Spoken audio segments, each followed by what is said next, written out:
Good morning, members. This is Miriam Keith. Welcome back to my YouTube channel. We are going to look at the secondary sources of information literacy. What are the secondary sources of information literacy? If you mean something is secondary, what does it mean? How can we find these sources? How are these sources important to someone? A secondary source of information literacy is any material that is based on or talks about information from one source. This source depends on other sources for it to work.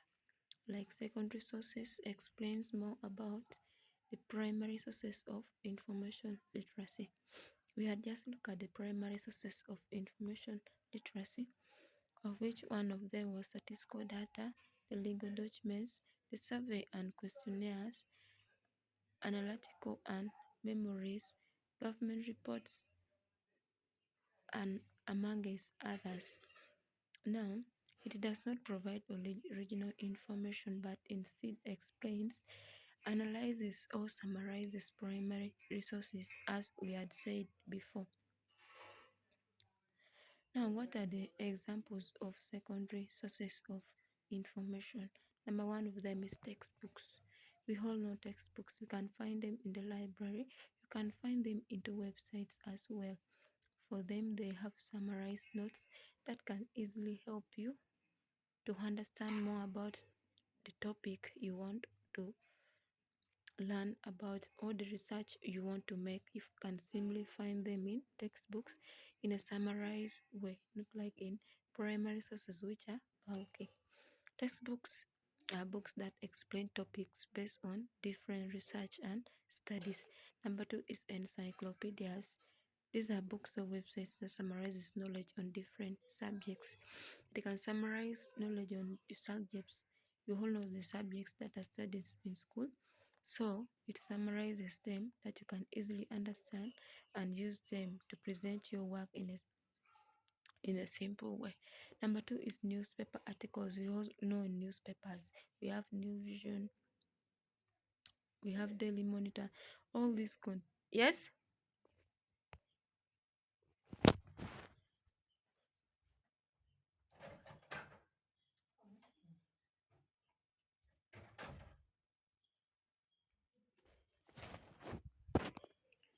All these contain informations that can help you very well. We were talking about newspaper articles, reports that summarizes events based on other sources, which can be even worldwide or international. Then we have the research reviews. These are papers that analyzes different studies on a topic. Why are secondary sources of information important? They help us to understand topics easily, as we have said with textbooks, because they have summarized notes that you can easily understand them. They summarize complex information from different sources. Sources that are complex for you, they have summarized us, like for newspapers. They scan, they skim so that you can understand the keywords that you are looking for. Then they provide explanations and analysis. They explain into details what you have been searching for. That is all about the primary sources of information. Feel free to like, to subscribe, and to comment into this mighty YouTube channel. Thanks for your audience. We meet again in the next session as time goes on. Thank you.